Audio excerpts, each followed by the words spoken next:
Les amis, toutes les retombées de WrestleMania Backlash, c'est maintenant.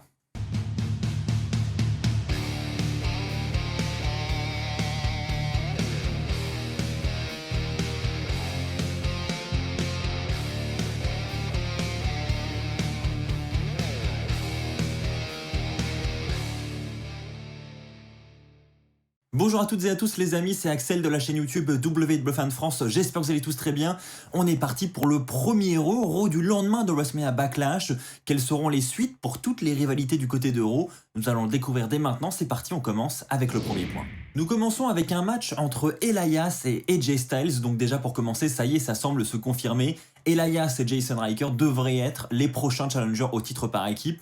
Et au vu de ce qui s'est passé cette semaine à Raw, ça se confirme de plus en plus. Donc on a le match entre les deux. Honnêtement, un beau combat entre Elias et AJ Styles. À la fin du combat, on a AJ Styles qui va vouloir partir pour son Phenomenal Forearm. Mais à ce moment-là, on a Jason Ryker qui va le tirer à l'extérieur et le projeter dans la barricade. Évidemment, ça ne va pas plaire à Omos. Et donc là, Omos va vouloir aller attaquer Jason Ryker. Mais Jason Ryker va prendre la fuite. Et pendant que Omos est en train de s'en prendre, enfin du moins d'essayer de s'en prendre à Jason Ryker, Elias en profite pour remettre une couche sur AJ Styles et à ce moment-là on a Omos qui se retourne et qui retourne voir Elias du côté du ring. Donc voilà, on a des deux côtés, Jason Ryker et Elias qui ont vraiment peur de Omos et qui fuient Omos de plus en plus. Ça n'empêche que la rivalité se confirme de plus en plus. Alors quand aurons-nous ce match pour les titres par équipe? Peut-être la semaine prochaine à Raw, peut-être qu'ils attendront le prochain pay-per-view. En attendant, c'est quasiment sûr, Jason Ryker et Elias sont en position favorite pour devenir challenger. Personnellement, je me dis pourquoi pas. Au moins, c'est une nouvelle équipe, c'est quelque chose qu'on n'avait pas l'habitude de voir. Donc voilà, j'attends de voir ce que ça donne. C'est pas l'équipe qui me passionne le plus chaque semaine, je vais pas vous mentir. Mais au moins, ça change et on aura autre chose que le New Day par exemple. On enchaîne avec le match entre Angel Garza et Drew Gulak. Alors j'en avais pas parlé la semaine dernière, ils avaient eu un petit segment en coulisses. Et voilà, c'était très bref, donc je l'avais pas évoqué. Notamment, Angel Garza avait provoqué Drew Gulak en lui disant que s'il ne voulait plus sa rose dans les fesses, eh bien la prochaine fois, ça serait dans la bouche. Il l'avait averti. Et donc cette semaine, on a un match entre les deux et donc clairement, on voit la fin du match arriver. Donc victoire d'Angel Garza, match très très court. Et après cette victoire, Angel Garza va s'emparer de cette rose, va couper la tige de la rose. Et on sait ce qu'il va faire. Il met la rose dans la bouche de Drew Gulak. Donc voilà, on a toujours cette mini-rivalité entre les deux qui continue, qui en est pas plus intéressante qu'il y a 2 semaines. Voilà, franchement, cette histoire de rose, je ne sais pas où ils veulent aller avec ça. On ne sait toujours pas si Angel Garza aura un lien avec Eva Marie ou pas, ou si je suis complètement à l'ouest.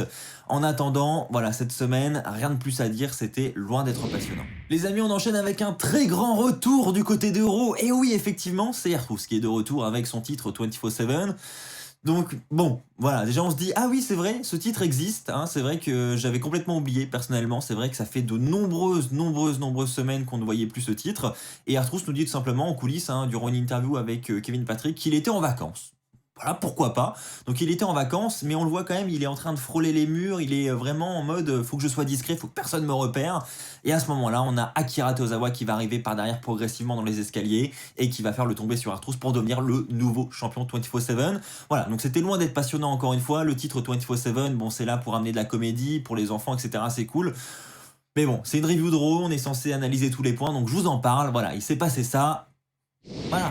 Pour le prochain point, nous allons parler de l'amitié entre Randy Orton et Riddle. Ça commence en coulisses avec Riddle qui est en train de discuter avec le New Day et le New Day demande à Riddle où est le serpent. Et là, Riddle lui dit il est dans les parages, il devrait pas tarder à arriver. Et tout d'un coup, on a Randy Orton qui arrive. Et Randy Orton demande tout simplement à Riddle pourquoi il l'a appelé, pourquoi il lui a dit de venir. Soi-disant, il avait un rendez-vous avec Adam Pearce.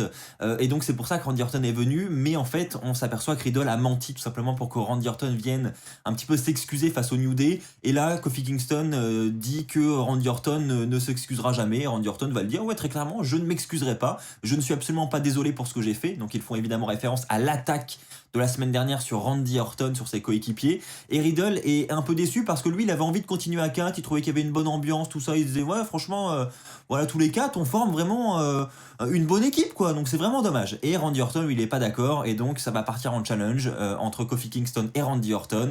Randy Orton va accepter le challenge. On a donc un match de prévu plus tard dans la soirée entre les deux catcheurs. Le match va avoir lieu, Randy Orton contre Kofi Kingston. J'ai envie de vous dire, c'est un peu un classique maintenant. C'est un affrontement qu'on a eu l'habitude de voir, notamment leur très beau match au Madison Square Garden en 2009. Là, on a un rematch entre les deux.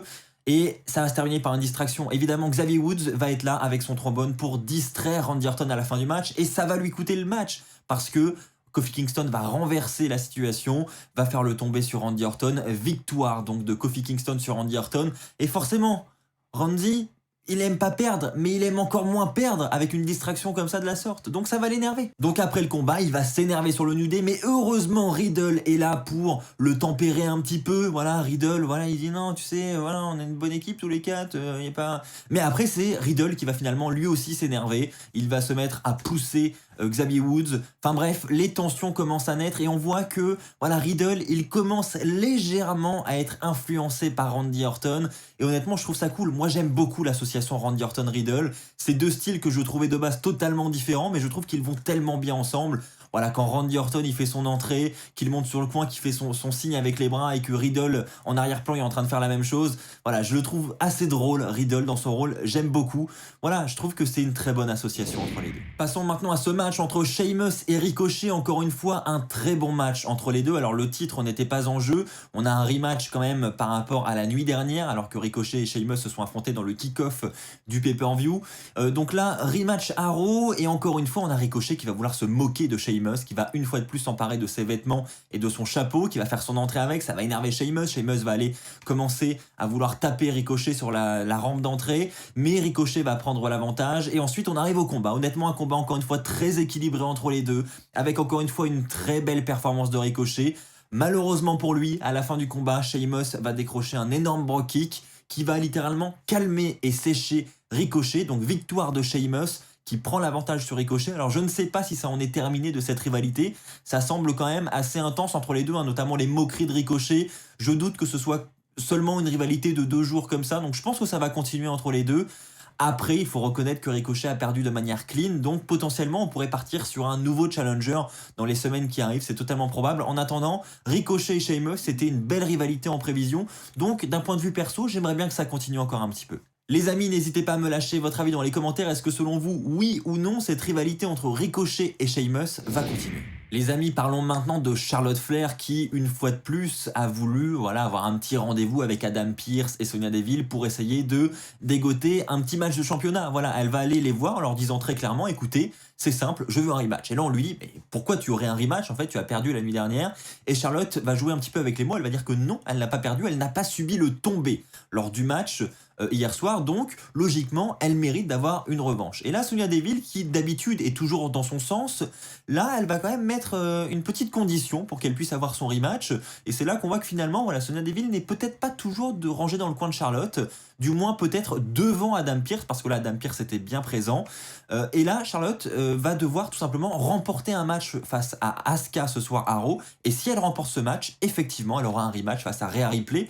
Donc on arrive plus tard dans la soirée au match entre Asuka et Charlotte Flair, parce que Charlotte Flair a accepté ce challenge, elle va dire pas de problème, hein, je vous fais ça dans le quart d'heure, moi pas de souci.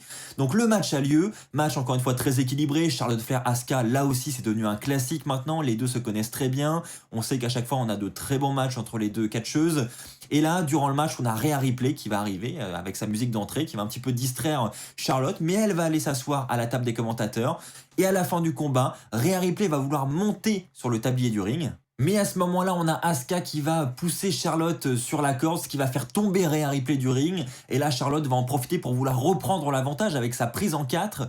Mais à ce moment-là, on a Asuka qui va renverser la tendance et qui va faire un roll-up pour la victoire, un petit paquet pour la victoire. Et donc Charlotte n'aura pas réussi à battre Asuka ce soir à Raw, donc logiquement elle n'aura pas d'autre opportunité. Après, encore une fois, match qui se termine sur un roll-up. Vous connaissez mon avis là-dessus, hein, j'en ai marre des matchs comme ça. Surtout que cette nuit à Raw, on en a eu énormément, des matchs qui se sont terminés avec un roll-up. J'exagère un peu, mais on en a eu plusieurs, quoi. Et c'est vrai que c'est un peu dérangeant, je trouve.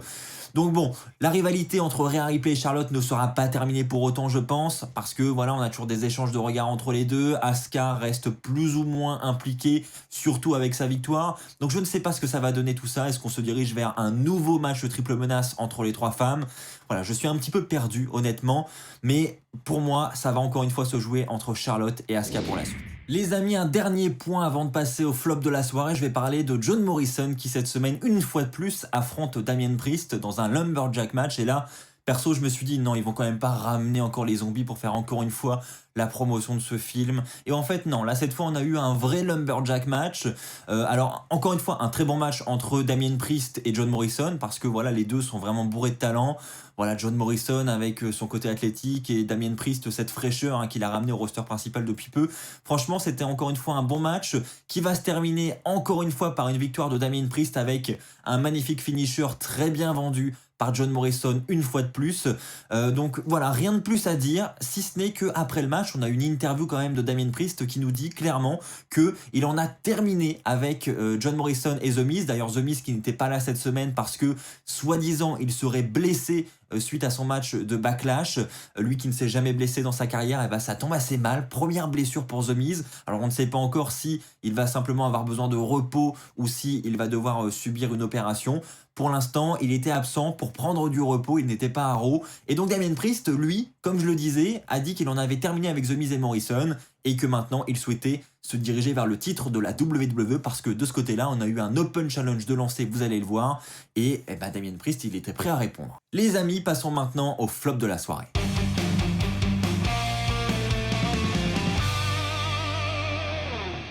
Les amis, pour le flop de la soirée, je vais mettre Alexa Bliss, alors que je la défends depuis de nombreuses semaines maintenant, que je l'ai parfois mise en top de la soirée également. Là, franchement, non, parce que je pense que ça prend une mauvaise direction. C'est mon avis, en tout cas, les amis, je vous invite à partager le vôtre dans les commentaires aussi. En fait, Alexa Bliss semble se diriger très clairement vers la division par équipe et je vais vous dire pourquoi, moi, perso, ça m'attire pas plus que ça. On a premièrement un segment d'Alexa Bliss avec Lily en coulisses où elle reçoit justement dans son playground Natalya et Tamina, les nouvelles championnes par équipe. Et donc, on va avoir un petit segment où, voilà, on va sentir le malaise un petit peu, hein, chez Natalya et Tamina. Tamina qui n'est clairement pas heureuse d'être là.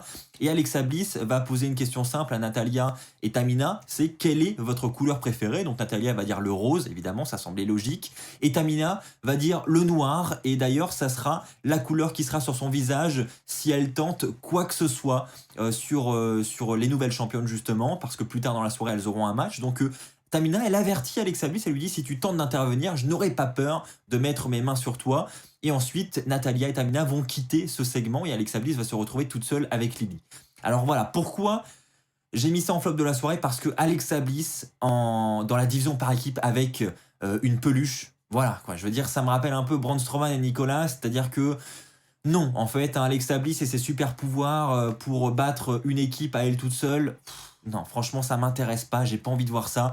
Ça aurait été beaucoup plus divertissant, je pense, d'avoir une Alexa Bliss solo, avec pourquoi pas Lily dans ses bras en permanence, enfin, qui pourrait jouer un rôle dans ces matchs. Mais là, voilà, se dire qu'elle va peut-être devenir championne par équipe avec une peluche, je sens qu'on part dans cette direction et ça me fait un petit peu peur. Plus tard dans la soirée, on a donc un match entre d'un côté Shayna Baszler et Nia Jax et de l'autre les championnes Tamina et Natalya. Match pour les titres par équipe féminin, le rematch entre les deux équipes. Et donc, effectivement, Alexa Bliss va être sur la scène d'entrée durant le match. Elle va regarder très attentivement le match. Elle avait d'ailleurs averti Tamina et Natalya qu'elle allait le faire. Et donc, durant le match, vers la fin du combat, alors que Reginald était en train de monter les escaliers et qu'il allait intervenir durant ce combat, eh bien, on a Alexa Bliss qui va...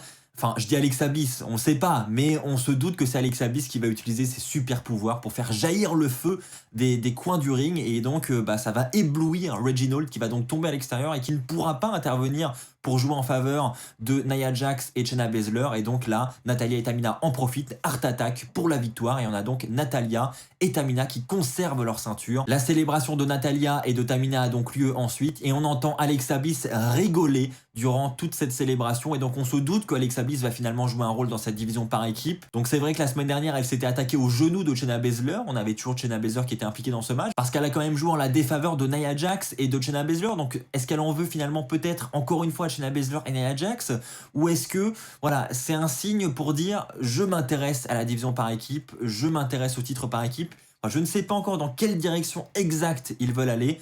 En attendant, une chose est quasiment sûre, c'est qu'ils veulent aller vers ces titres par équipe féminin. Les amis, ceci étant dit, passons au top de la soirée.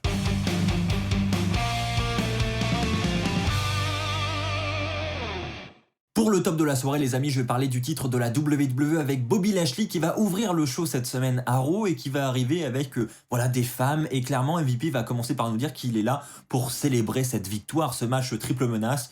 Il dira que ça a été un match très intense, mais il est là avec la victoire. Donc MVP dit que c'est célébration, mais Bobby Lashley voit ça d'un autre œil et nous dit que clairement, il a envie ce soir de lancer un Open Challenge.